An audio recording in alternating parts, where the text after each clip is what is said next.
1400 سال پہلے جب یزید لعنتی کی کرسی خطرے میں تھی تو اس نے بھی ایسے ہی کیا تھا.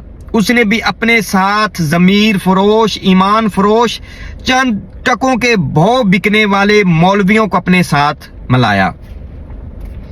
اپنی کرسی بچانے کے لیے اس نے ان حرامی مولویوں سے فتویٰ جاری کروایا نواسۂ رسول امام حسین علیہ السلام کا قتل کرنا واجب ہے. یہ اس لعنتی یزید نے ایسا کیا تھا.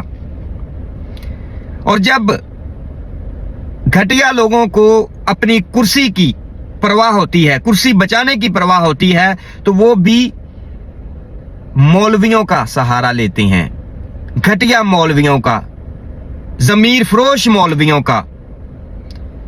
اور یزید تو ہمیشہ لعنت کا مستحق ہو گیا، تا قیامت اس پر لعنت پڑتی رہے گی.